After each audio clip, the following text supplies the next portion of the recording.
Okey. Lighting ke? Lighting ada. Ada. Tadi. Ada option. Okey. Saya rasa kat atas tadi okey kot. Betul. Begitu. Dah. Okey kot. Okey, boleh. Tak apa, ada yang mana. Saya tempat ini. Okey. Maaf kita sambung balik perbincangan kita. Tak apa first time ni. Saya tahu kalau upload kat YouTube ke apa. Balik. Okey. Apa balik perbincangan kita tadi? Macam maklumlah, saya bukannya ahli bidang ni, saya adalah layman juga, seperti mana adik-adik juga. Tapi prinsipal dia ataupun asas-asas dia kita perlu tahu. Maksudnya. Jadi kalau nak belajar tentang usul fiqh ni secara lebih lanjut, maka kita kena cari tok guru yang khusus lah. Jadi anak sendirinya pernah berguru dengan Ustaz Muhammad Daud Al-Iraqi. Tapi sebab selepas 2-3 sesi tu kelas tersebut tak ada masa tu nya. Mungkin sekarang ni kalau dia buat, memang dia adalah antara orang yang terbaik lah untuk kita belajar tentang usul fiqh ataupun qawaid fiqhiyah ni. Kita balik perbincangan kita. Jadi yang pertama tadi adalah niat tu penting. Niat tu maksud dia nak buat tu apa dia? Maksud dia nak buat ni. Kalau maksud dia untuk berubat sakit, jadi jadi kalau ada berlaku kesalahan dengan kepakaran yang dia ada pada masa tu, maka dia maafkan. Tapi kalau dia tidak pakar, tiba-tiba dia nak jadi bertindak seperti mana dia terpakar, yang tu tak betul lah. Yang tu tak betul, dan dia terpaksa bayar ganti rugi sebagainya. Dan kalau dia masih lagi ikut standard operation procedure, insyaAllah tak ada masalah. Tu dia. Besar sikit Okey. Seterusnya, yang kedua yang kita bincang tadi, kalau anda boleh ulang balik sebab background noise tadi. Yang kedua adalah perkara yang kita yakin tidak boleh dihilang dengan suatu syak wasangka. Syak wasangka. Jadi, contohnya kita bagi tadi adalah orang yang berwuduk, kemudian dia ni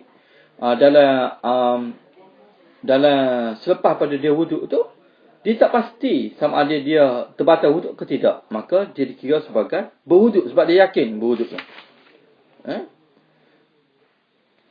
Begitu juga dengan sebagai contohnya, tumbuhan yang kita ketahui nama dia sebagai contohnya.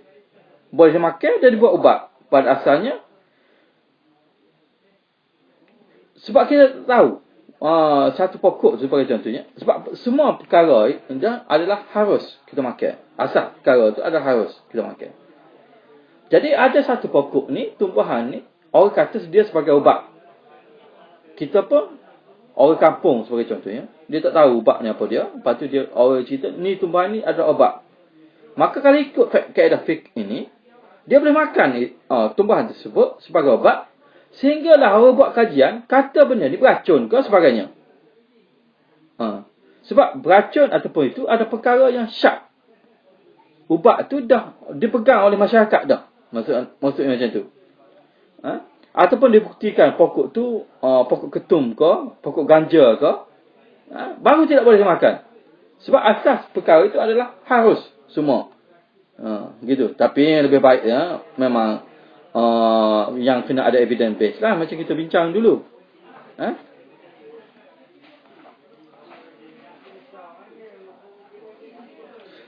Lepas tu kita bincang syak tadi pun, dia ada penafian juga sebab kaedah fiqh ni dia ada exception dia. Jadi exception dia adalah suatu perkara tu tidak boleh dikira syak apabila telah nyata benda tu memang tak molek, memang salah.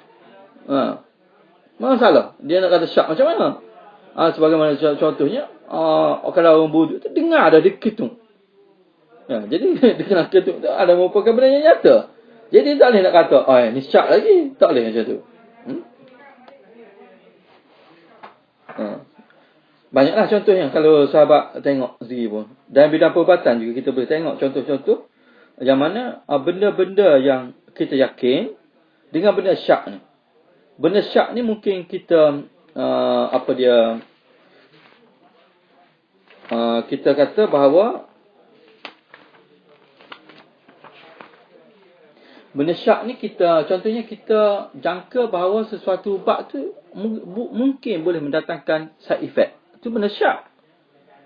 Tentang benda yang kita yakinnya adalah dia ni boleh menyembuhkan penyakit. Sebagai contohnya. Benda ni boleh menyembuhkan penyakit.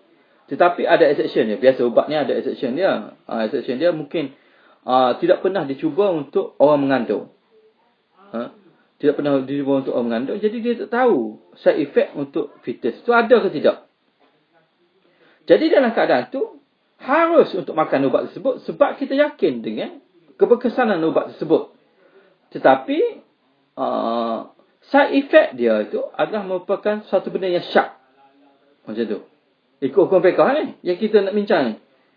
Tapi kalau dah ada case, reported case, dia ada malformation ke apa ke, yang tu tidak boleh lah. Dan prescription ubat ni kita dah cerita, nanti kita bincang juga ada. Tentang darurat ni kena ambil yang minimum dia. Dan nanti kita bincang kaedah selepas ni. Itu kaedah pertama yang anda bincang tadi, ada tentang niat dia. Kaedah yang kedua adalah yakin tidak boleh dinafikan dengan benda syak. Kaedah ketiganya adalah qawaid fiqhiyah ni adalah benda-benda yang sukar menyebabkan terbuka kemudahan bagi dia. Sebagai contohnya orang solat sebagai contohnya. Solat ini diwajibkan untuk berdiri. Wajib, bukan sunat berdiri.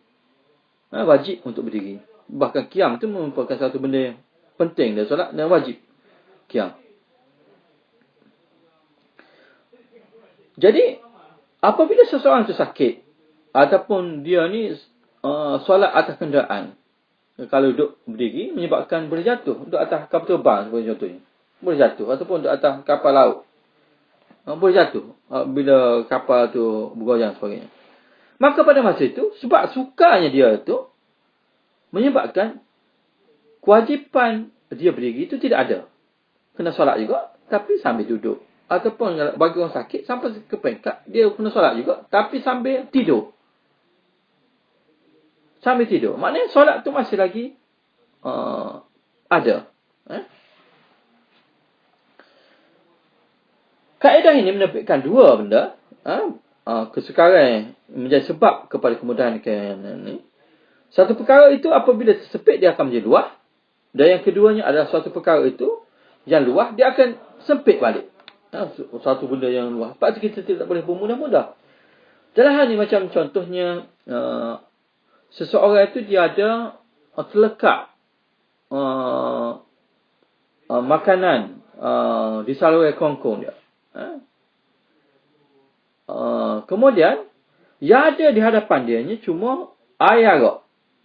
Bagi contoh. Tapi tak patutlah duduk depan arak. Tapi kalau gitulah berlaku. Ada benda tu. Maka mungkin dia boleh minum air tersebut untuk buang buang makanan yang melekat kat saluran kerongkong tersebut. Kan? Tapi yang betulnya kena, kalau orang lain ada kena buat Heimlich maneuver lah. Kena cocok kat perut ni baru keluar melaka makanan dan sebagainya. Kaedah ini mengajar kita bahawa apabila seseorang itu timpa keadaan yang menyulitkan, sekiranya dia beramal dengan hukum asal yang disyaratkan, maka Islam memberi keringanan dan kemudahan di atas apa yang mereka darurat itu, sekiranya masih ada darurat tersebut. Inilah yang dimaksudkan dengan apabila perkara itu sempit, ia menjadi luas. Tetapi sekiranya selepas hilang mudarat tersebut, maka ia kembali kepada hukum asal. Hukum asal dia.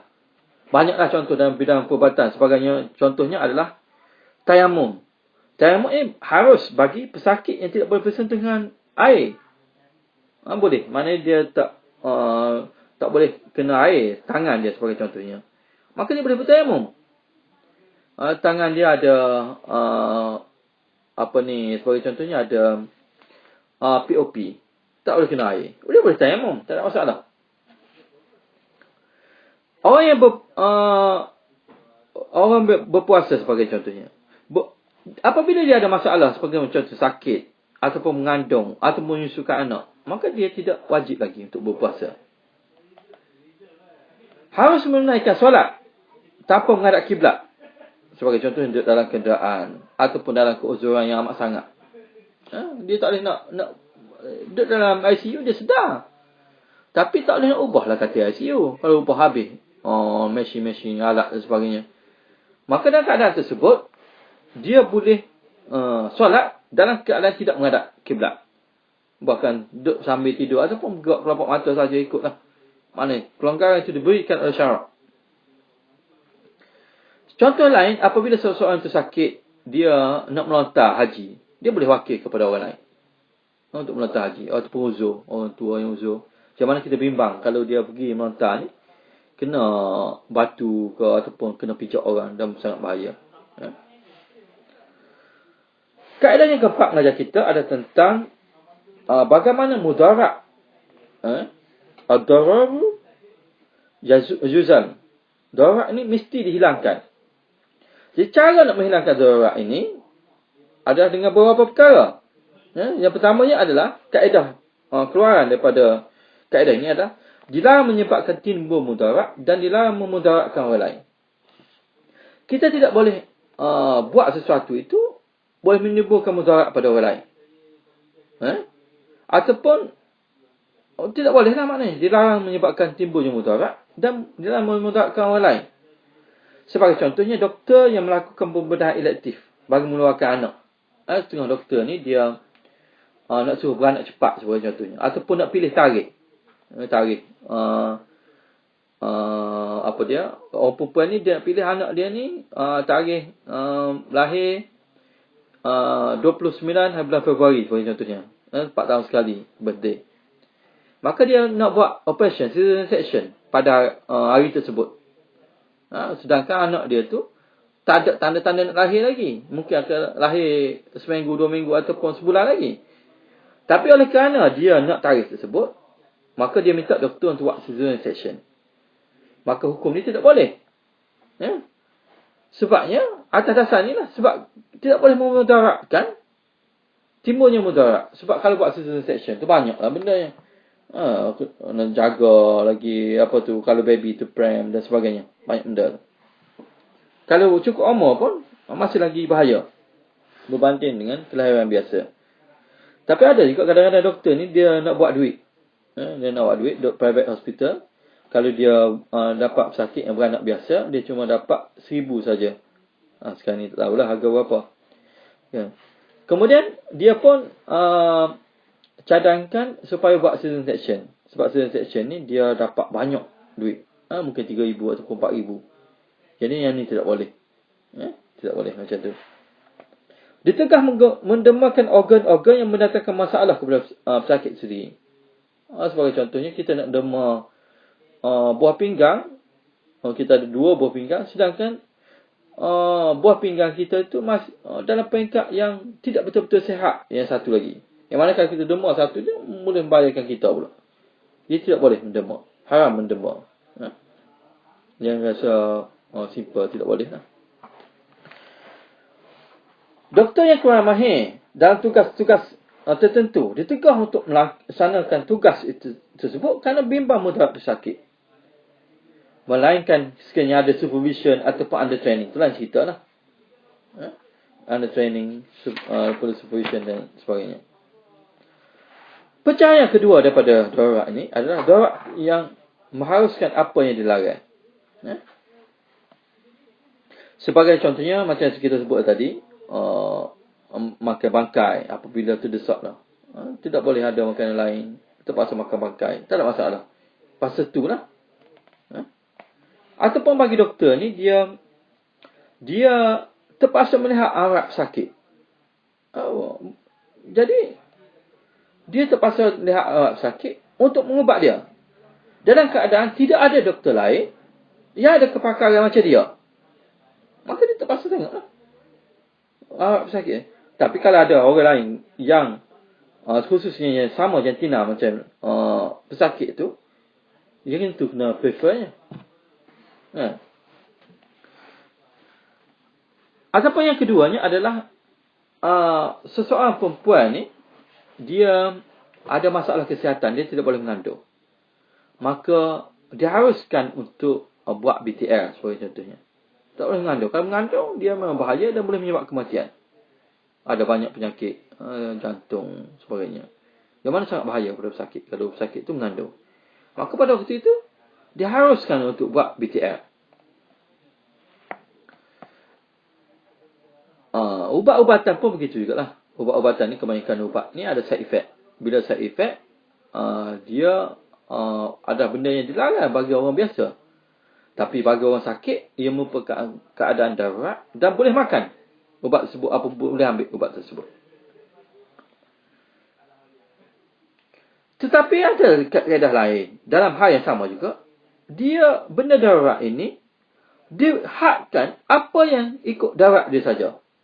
Sebagai contohnya, doktor nak tengok arak pesakit.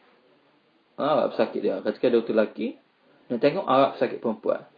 Jadi, dia boleh tengoknya adalah ikut had dia tersebut. Tidak boleh melebih-lebih.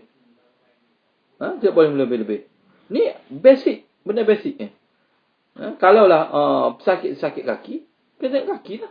Melainkan, kiranya doktor tu fikir, sakit kaki tu ada kaitan dengan jantung. Boleh periksa jantung. Ataupun, sakit kaki tu ada kaitan dengan benda lain. Sebagai contohnya, sakit sendi lain. Boleh periksa sendi lain, tak ada masalah. Tapi asasnya adalah dia cuma boleh tengok sakit tu apa-apa saja yang dia perlu saja.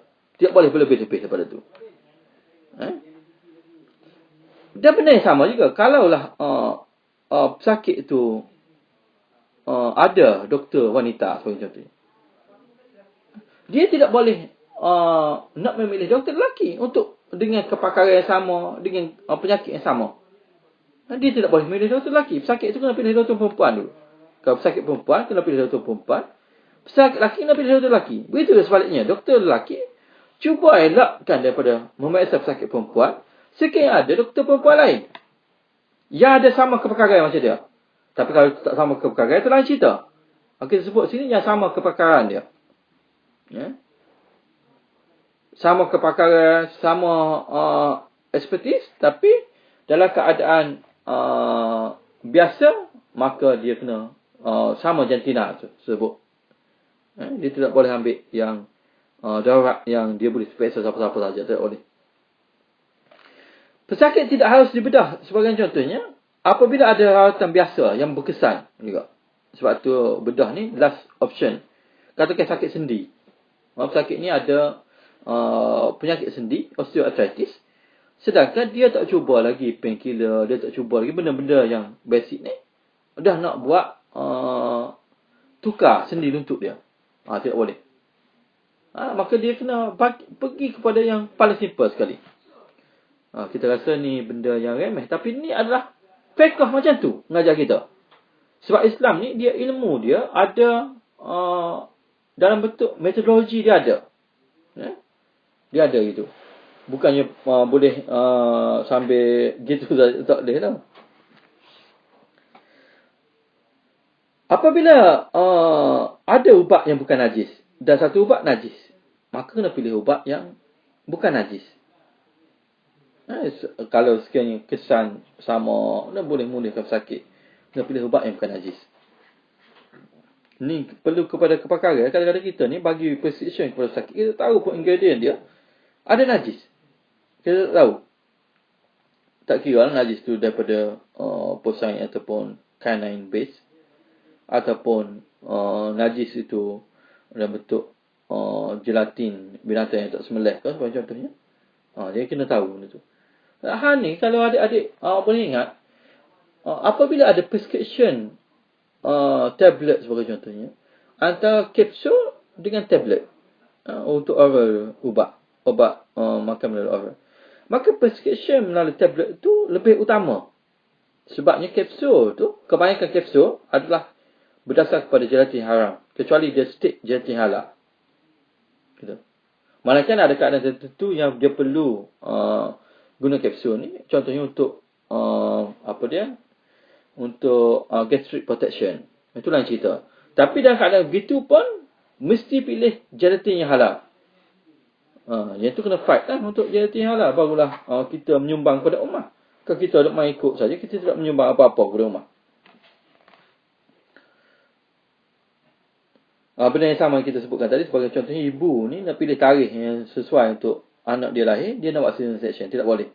Sebab dia kena, itu. Darat tu ada hak dia. Tidak boleh nak senang-senang pilih gitu. Kemudaratan tidak boleh dihilangkan dengan melakukan kemudaratan yang lain, yang seumpamanya ataupun lebih besar padanya. Kita nak pilih dua mudarat. Kita nak pilih penyelesaian kepada masalah penyakit. Tiba-tiba kita nak ambil penyelesaian dia sama macam darat yang dia ada dah. Tidak boleh macam tu. Sebagai contohnya, orang yang ada dalam kesakitan tidak mempunyai ubat penahan sakit, kecuali dia nak minta ubat tu daripada orang lain. Yang mana orang tersebut perlu juga ubat tu. Jadi dia tak boleh ambil ubat orang lain. Kerana dia memudaratkan orang lain. Yang sama macam dia juga. Kecuali orang lain tu, ubat dia ni boleh tinggal ke, itu lain cerita. Tapi kalau orang tu ada sebutir ubat yang sama, dia tidak boleh ambil. Kerana memudaratkan orang yang punya ubat tu. Begitu juga dengan tidak harus untuk melakukan pembedahan apabila menurut sangkaannya yang kuat pembedahan itu mungkin tidak berjaya. Tidak boleh. Contohnya orang kena kanser, stage 4 kanser. Dia doktor nak buat lagi pembedahan. Tidak boleh. Kerana pembedahan itu tidak mungkin berjaya. Walaupun persentage dia mungkin dalam 10% ke berjaya, tapi itu sangat rendah. Dalam perubatan sangat rendah. Jadi kalau stage 4 dah metastasis dah kanser, maka tidak boleh untuk buat pembedahan lagi. Tidak harus menerima organ kepada orang lain, padahal pada masa yang sama dia perlu organ tersebut. Benda banyaklah, benda-benda macam ni. Tidak harus memberikan ubat kepada pesakit apabila kesan sampingan yang lebih nyata memudaratkan pesakit. Sebagai contoh, pesakit kena sepsis. Dan pesakit itu dimaklumi ada allergic kepada penicillin. Maka tidak boleh kita prescribe penicillin kepada pesakit. Walaupun penicillin itu mungkin akan membunuh kuman, tapi side effect pada penicillin itu sangat bahaya pada pesakit. Sebab tu kena test untuk penicillin ataupun antibiotik lain, kena test untuk pesakit.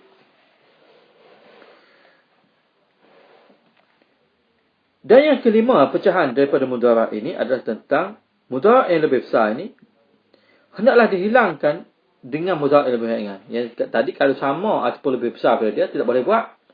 Tapi kalau mudarat itu lebih ringan, sebagai contohnya ubat. Ubat ni ada kebaikan dia, tapi pada sama ada kesan sampingan dia.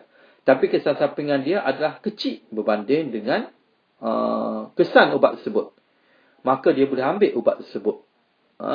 Walaupun ada kesan sampingan yang kecil tadi, yang mudarat yang kecil tadi.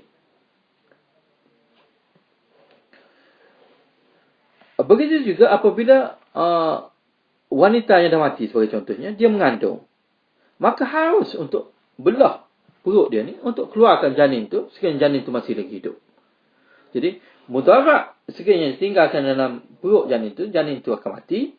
Tapi kalau dia bedah perut tersebut, jadi dia memudaratkan kepada ibu yang dah mati, tapi dia menyelamatkan anak lagi dan janin tersebut, fetus tu, dia selamatkan itu.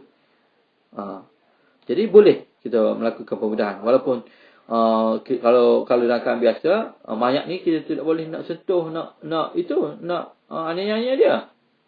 Tapi dalam keadaan untuk menyelamatkan bayi dia, maka perkara itu diharuskan. Harus menggunakan ubat yang bahaya seperti morfin sebagai contohnya. Apabila pesakit ni dah tidak tahan dengan ubat lain, yang prescription berdasarkan pakaian doktor, dia kena pakai morfin. Maka harus menggunakan morfin. Terutama dalam kes untuk menolak pesakit. Saya tahulah morfin macam mana untuk menolak pesakit. Harus untuk memotong organ. Sebagai contohnya, kaki dia kena infected dengan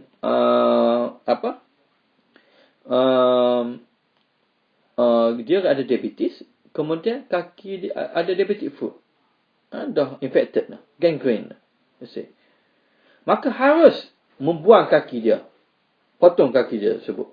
Kerana mudarat dia tak ada kaki tu lebih ringan berbanding dengan mudarat sekiranya dia ada kaki. Sebab kalau dia ada kaki, dia mungkin kena full-blown sepsis, dia akan mungkin mati. Jadi, better dia tidak ada kaki. Maka hukum potong kaki itu adalah harus. Ini berdasarkan fiqh ni lah. Begitu juga benda-benda lain. Contoh dalam emergency, bleeding, tak boleh nak control. Contohnya orang perempuan bersalin, kemudian dia berlaku PPH, postpartum hemorrhage, menyebabkan doktor terpaksa buang rahim dia. Jadi mudarat dia tak ada rahim itu adalah lebih baik, lebih ringan berbanding mudarat dia ada rahim. Sebab kalau dia ada rahim, dia kena uterine atony, the bleeding, sangat bahaya kepada sakit. Jadi pada masa itu, buang rahim tu lebih utama lagi.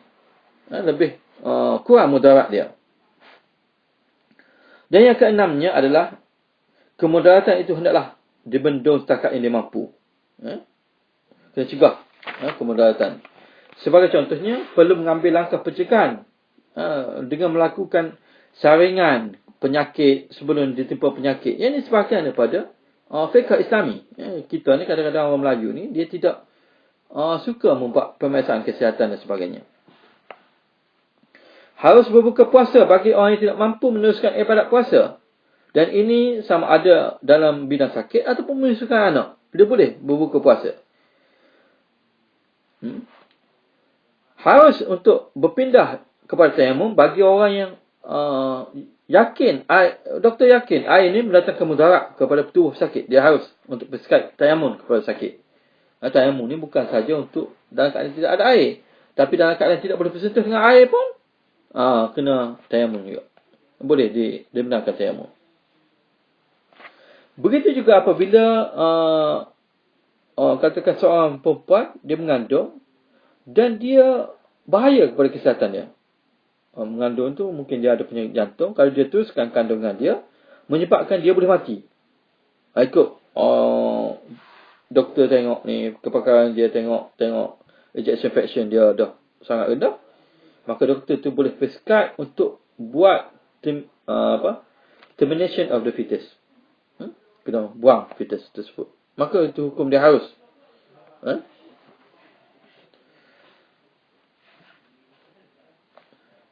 Dan yang ketujuhnya adalah menolak sesuatu kerosakan, menolak sesuatu mudarat, mafsadat, adalah lebih utama daripada mengambil kebaikan. Sebagai contohnya adalah doktor yang kurang mahir. Doktor kurang mahir ni, dia tidak boleh melakukan pembedahan, tapi dia nak buat pembedahan. Tidak boleh. Maka sebab dia ada melakukan kerosakan. Jadi kemungkinan dia buat pembedahan itu berjaya, ada kebaikan. Tapi sebabnya kebaikan dia sangat rendah berbanding ni kemusnahan yang dia mungkin buat. Sebab dia tidak ada kepakaran. Kecuali doktor itu under training dan dia ada supervisor dia yang tengok dia. Yang itu lain cerita. Dalam keadaan biasa, doktor ini bukan doktor pakar dan tidak ada expertise untuk buat pembedahan. Tiba-tiba dia tahu nak selamatkan pesakit ini mesti buat pembedahan. Maka haram bagi dia untuk buat pembedahan. Sebab dia tidak ada kepakaran. Dia tidak train dalam bidang ni. Kecuali ada supervisor yang tengok dia, yang boleh immediately respond kalau sekiranya berlaku accident masa pembedahan tersebut.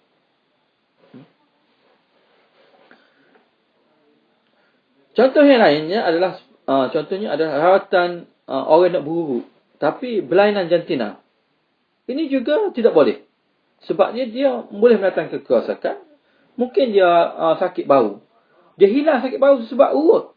Tapi sebabnya kemungkinan kerosakan itu lebih banyak daripada kebaikan yang dia perolehi. Biar sakit bau sikit banyak tu, muskuloskeletal sakit tak ada masalah.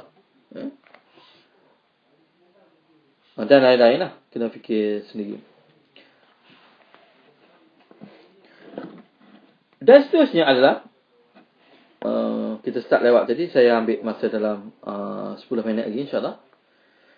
Melakukan mafsadat yang kecil, kerosakan yang kecil dibolehkan demi untuk mendapat manfaat yang besar. Tadi yang kemungkinan kebaikan apabila imbalance, sama ada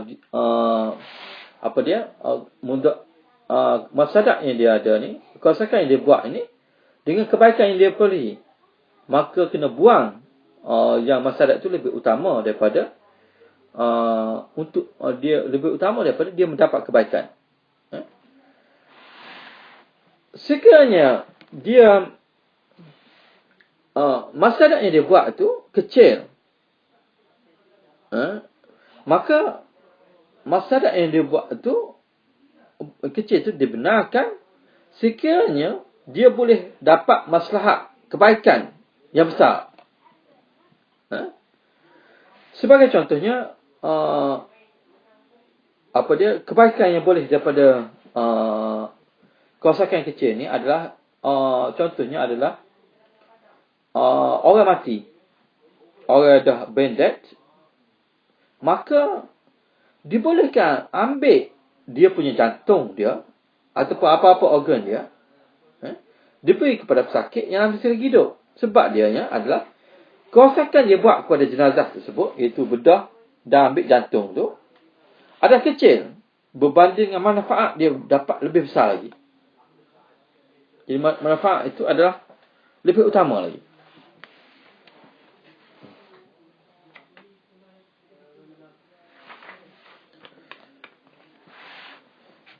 Seterusnya adalah melakukan mafsadat ataupun kerosakan yang bersifat sementara dibolehkan untuk mendapat maslahat yang kekal abadi.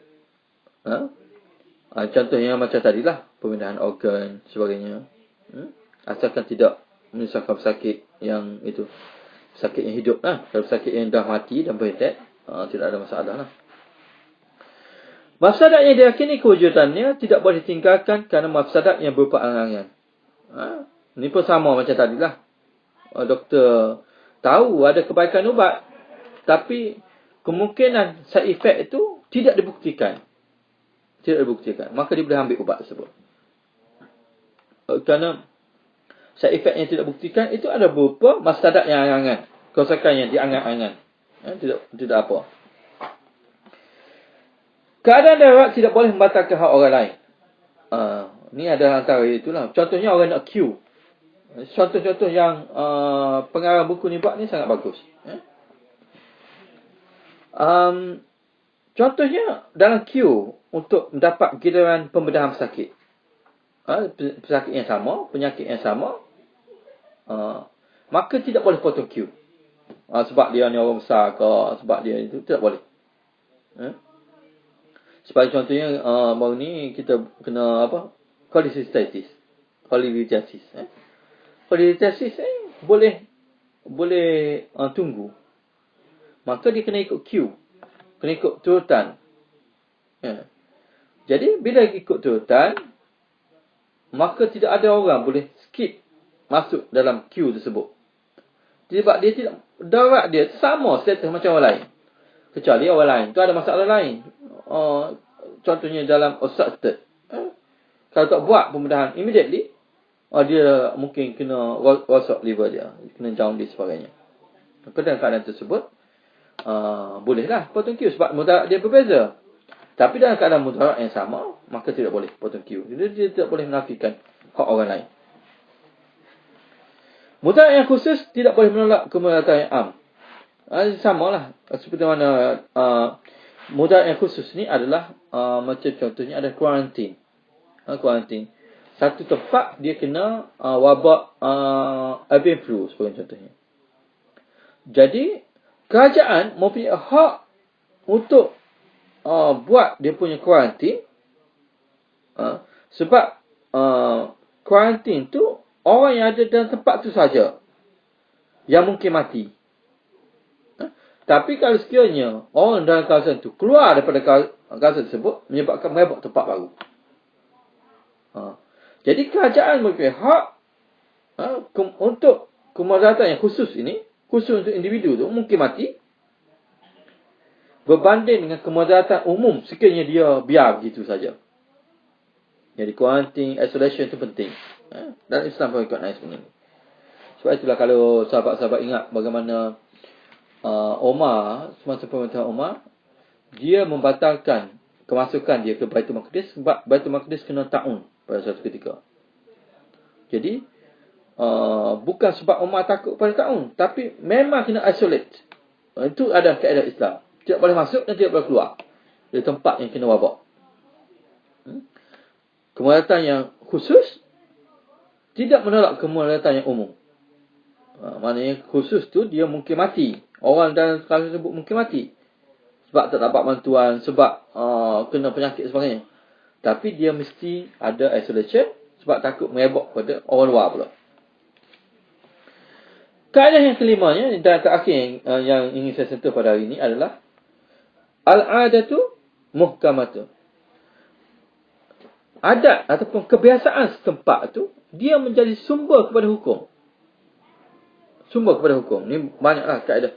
Contohnya adat ni adalah contoh macam SOP. SOP tu ada adat kebiasaan ataupun uruf kebiasaan dia. Kalau buat operation ni kena approach melalui sini dan sebagainya.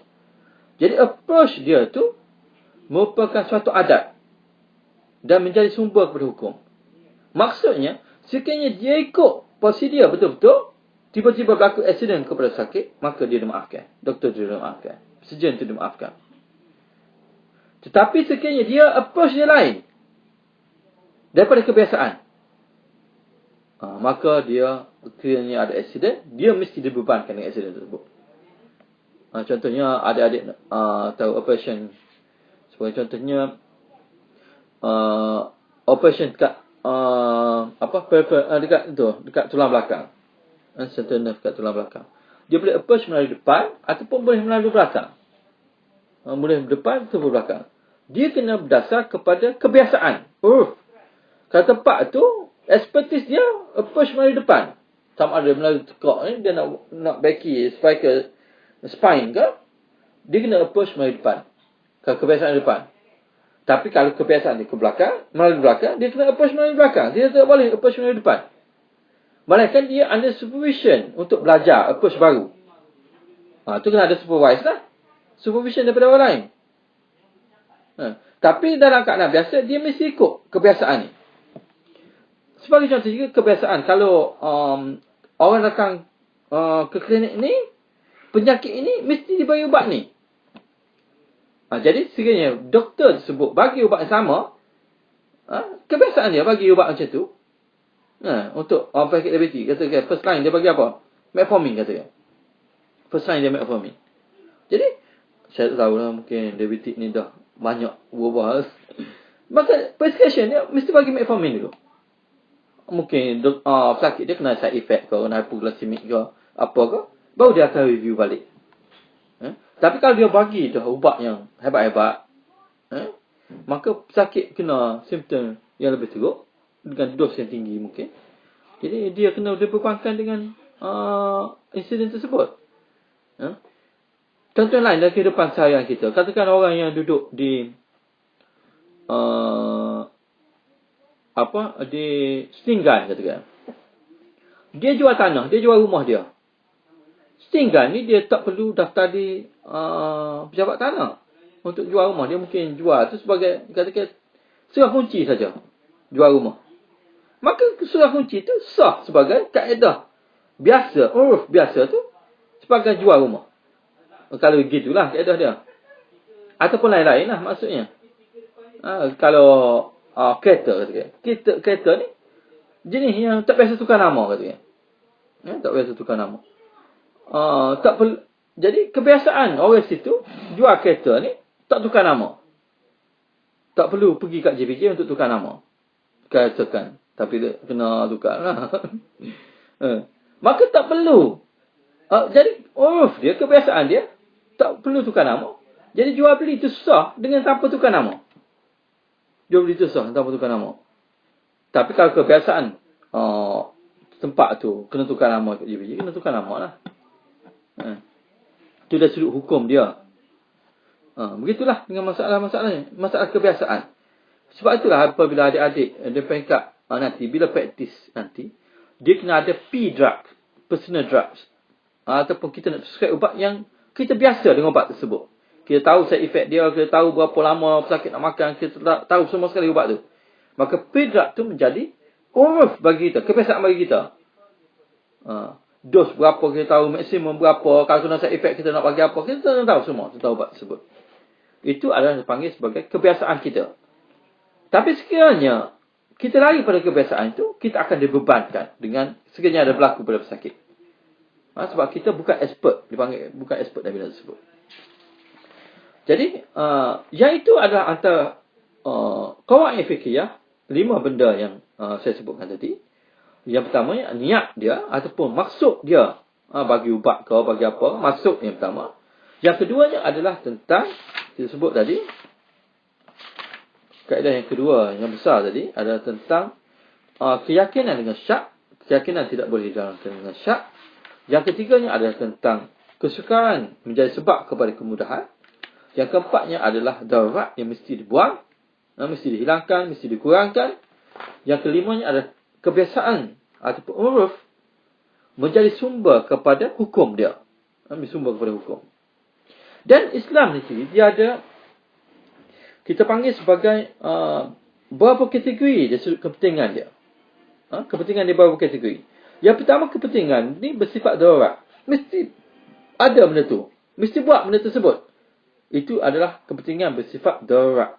Mesti ada. Mana kalau tidak ada, tidak sempurna kehidupan manusia. Itu bersifat darurat. Bersifat darurat. Tapi yang keduanya adalah, yang pertama tadi, darurat ni dia biasa tekankan 5 benda utama. Iaitu yang pertamanya akal, yang kedua nyawa, yang ketiganya agama, yang keempat keturunan, yang kelima harta benda.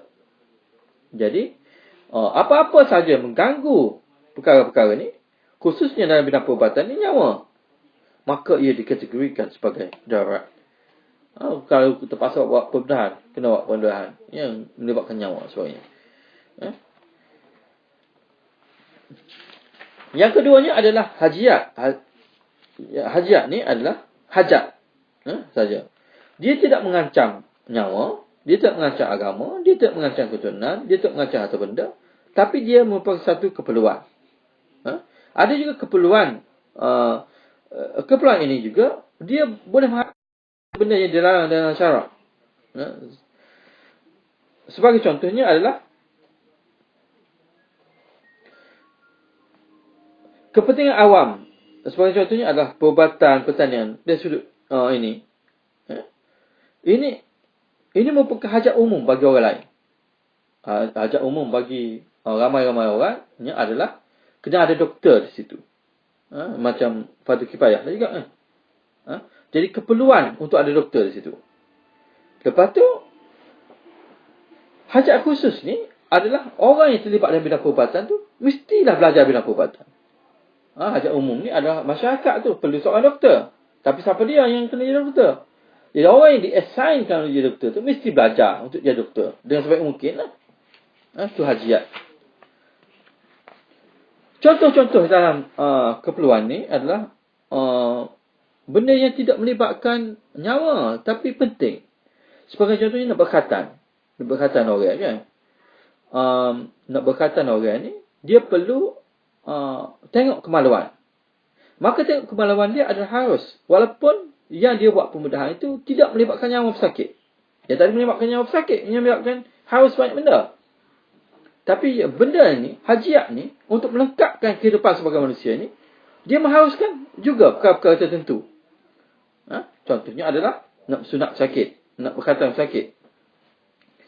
Ataupun pesakit yang ada jari, rapat-rapat ini, dia kena buat pembedahan untuk pisahkan jari ni. Sedangkan kalau dia tak buat tu, tidak mengancam nyawa dia. Kalau dia buat ni cuma memberi kebaikan kepada dia. Ataupun ada cleft palate. Cleft palate ni dia tidak menyebabkan nyawa dia, tapi menyebabkan makanan boleh lekat kat gigi ke sebagai contohnya, ataupun suara dia sumbang sebagai contohnya. Ini adalah keperluan dia. Hajiat. Maka diharuskan untuk melakukan pembedahan tu. Walaupun risiko pembedahan tu mungkin ada. Nak bedah tangan ni mungkin ada risiko dia. Kena arteri ke, kena apa dia ke. Mungkin ada.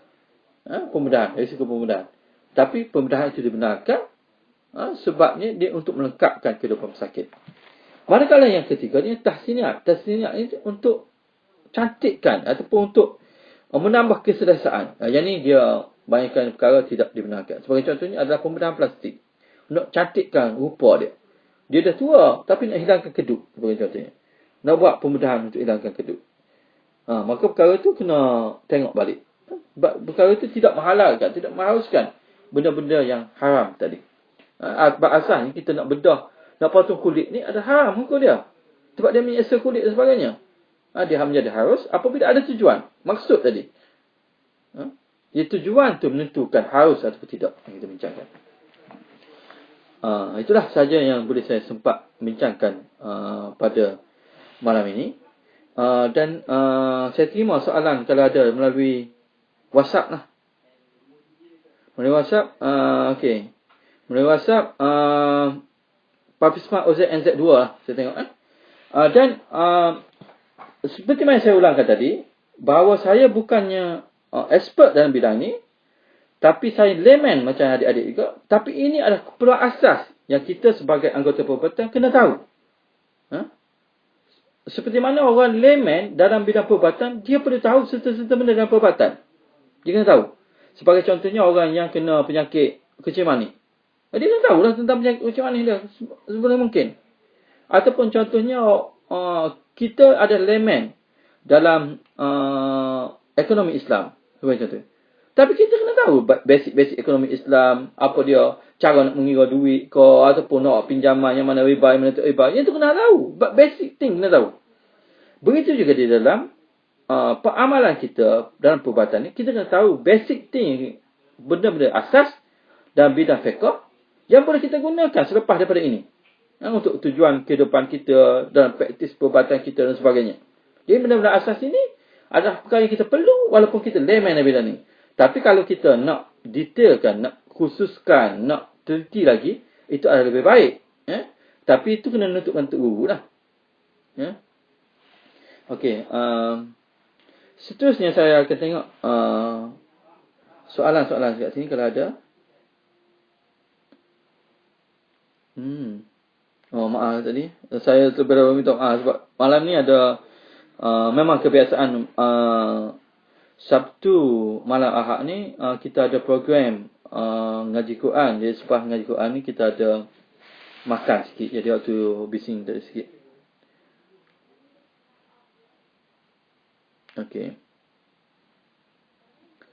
Okey. Saya buka pada soalan.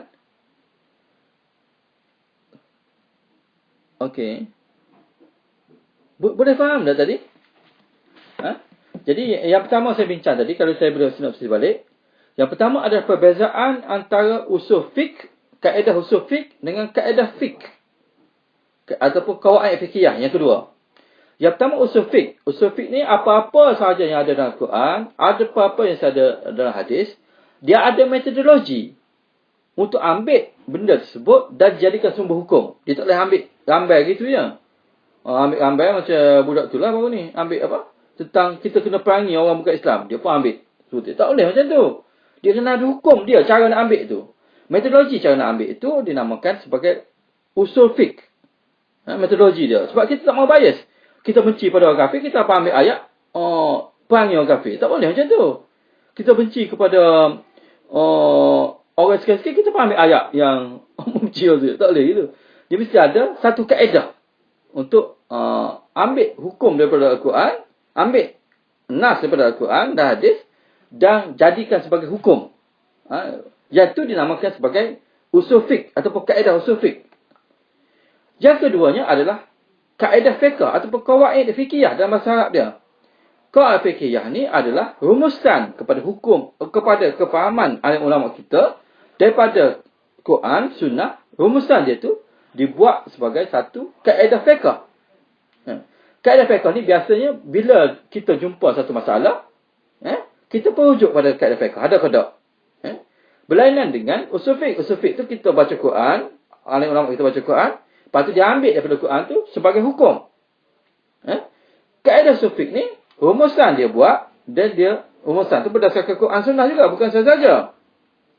Jadi rumusan tu dia buat apabila ahli ijtihad ni, orang yang ada kemampuan ijtihad, ataupun kita dalam bidang kita, khusus dalam bidang kita, kita ahli ijtihad dalam bidang kita lah. Jadi Bila kita temui masalah dalam bidang kita, maka kita akan rujuk pada kaedah fiqh. Ataupun kawaid fiqhiyah tadi. Kawaid fiqhiyah tu ada 5. Saya bincang tadi. 5. Yang pertama tu maksud dia. Amalan tu ikut maksud. Yang keduanya adalah Yang keduanya adalah yakin. Tidak boleh dengan syak. Yang ketiganya adalah kesukaran tu menyebabkan banyak kemudahan. Keringanan. Yang keempatnya adalah mudarat tu kena dibuang. Yang kelimanya adalah kebiasaan menjadi sumber hukum. Kebiasaan uruf satu tempat tu menjadi sumber hukum. Kita bincang 5 perkara tu. Okey. Ada soalan tak? Tak ada? Oh.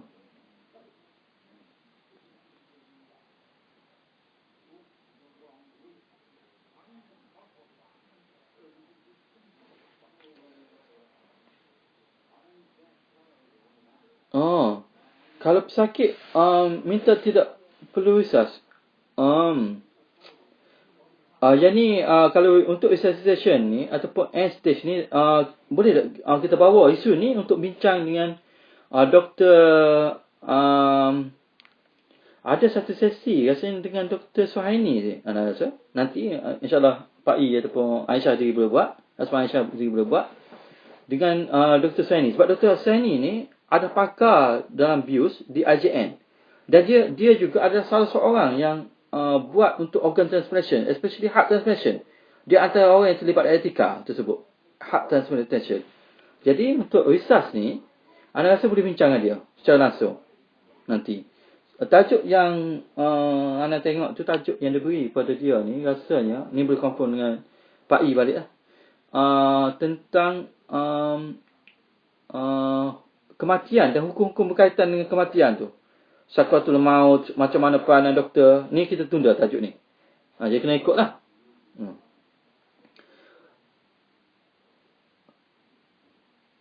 Tajuk yang kedua, soalan yang kedua tentang pembedahan plastik. Pembedahan plastik ni hukum asal dia sebab dia adalah tahsiniat. Untuk mencantikkan saja. Untuk mencantikkan saja. Sedangkan surgery sendiri, dia ada. Jadi kita bincang tentang mengubah Allah Ta'ala buat ni. Mengubah yang ciptaan Allah Ta'ala. Apa dia, orang lelaki dia perempuan ke sebagainya. Tak bincangnya tu.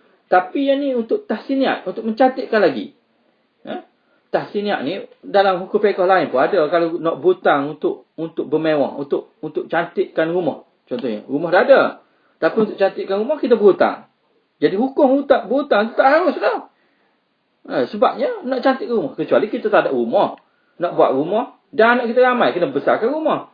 Yang tu lah cerita. Ataupun tandas tersumbat nak baiki ke. Tu keperluan. Tapi kalau nak cat baru. Nak lansir comel. Sampai berhutang. Tu tak boleh lah. Dan pembedahan plastik ni. Kebanyakannya. Ada pembedahan plastik yang termasuk keperluan. Seperti mana. Cleft palate sebagai contohnya. Itu termasuk keperluan. Sebab dia menjaga kesihatan. Ataupun orang yang nak betul gigi dia. Gigi dia bengkok, dia nak betul balik. Itu mungkin masuk dalam paling tidaknya hajiat. Bukannya tahsiniat lah. Cantik tu advantage lain lah. Tapi sebab dia tak mahu makanan terperangkap di gigi. Yang boleh merosakkan gigi. Yang tu tak apa. Tapi sekiranya umumnya, kalau nak cantikkan saja, termasuk dalam kategori tahsiniat, maka risiko untuk pembedahan itu lebih besar daripada kecantikan ataupun benefit yang didapat, maka hukum pembedahan tersebut haram hukum dia. Kan? Ya, banyaklah. Tapi kalau dalam keadaan untuk hajiat, tak masalah. Kalau darat sama telah lah. Cumanya sini patient jadi depressed. Soalan ni. Bila patient jadi depressed, dia mesti dibuat assessment. Assessment patient depressed ni, sebolehnya mesti oleh doktor perubatan yang Islam juga. Jadi, dia berdasarkan istihad dia nanti, dia akan prescribe dia. Pesakit ni kena buat pembedahan tersebut. Atau pesakit ni saja-saja dia buat. Jadi, istihad oleh psikiatri itu penting dalam hal ni. Yang tu, kita bila masuk bidang, satu bidang tu, mesti jadi expert bidang tu. Jadi, kalau kita tak expert, jadi kita akan ambil terus lah. Kita akan nilai mudah dan sebagainya.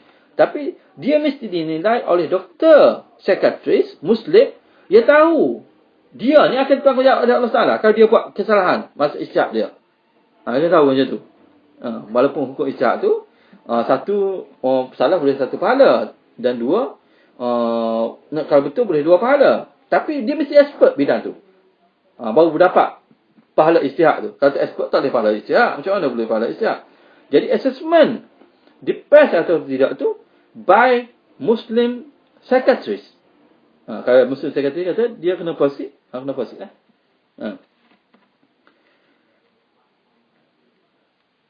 Okey. Okey.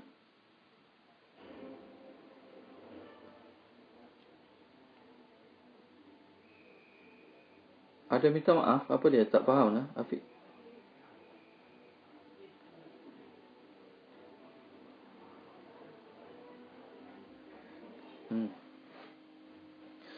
Okey. Sebabnya Ana tak tahu ni Ustream ni macam mana, tapi Ana tak dapat point Afif ni. Mungkin kalau Afif boleh itu tanya balik macam mana. Okey. Macam mana kita nak tolak dengan hikmah sekiranya pesakit request sesuatu prosedur yang bertentangan dengan syarak, sebagai contohnya gugurkan bayi. Gugurkan bayi ni adalah prosedur yang bertentangan dengan syarak. Sama ada dia dilakukan oleh orang Islam ataupun bukan Islam. Dia haram juga syarak. Saya tak tahu, takut ada orang berfikiran halal mungkin bagi orang bukan Islam sebab mengurangkan populasi orang bukan Islam. Tapi saya pandangan tidak boleh lah. Walaupun orang bukan Islam. Sebab kita tahu dia ni asas dalam pegangan agama kita ni, setiap orang yang dilahirkan itu adalah bersih daripada dosa. Kita bukan macam Kristian yang orang yang lahir itu berdosa belaka. Kita berpegang bahawa orang yang lahir itu bebas daripada dosa. Jadi budak yang janin kandungan itu adalah bebas daripada dosa. Jadi kita tidak boleh nak gugurkan dia. Jadi gugurkan, haram gugur ni, kita akan bincang tajuk selepas ni adalah permulaan kehidupan. Bila masa kehidupan tu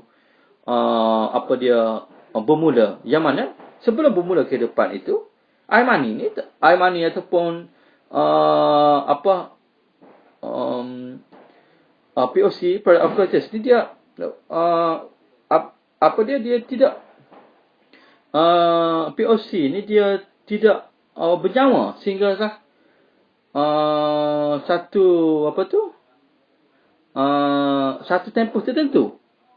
Jadi tempoh tertentu tu bila? Itu kita akan bincanglah. Okey. Kemudian betul. Kemudian macam mana kita nak tolak sakit ni? Pertama tu kita tanya dia sebab apa dia kalau ikut pandangan Ana lah. Ikut pandangan saya, yang pertama ni kita kena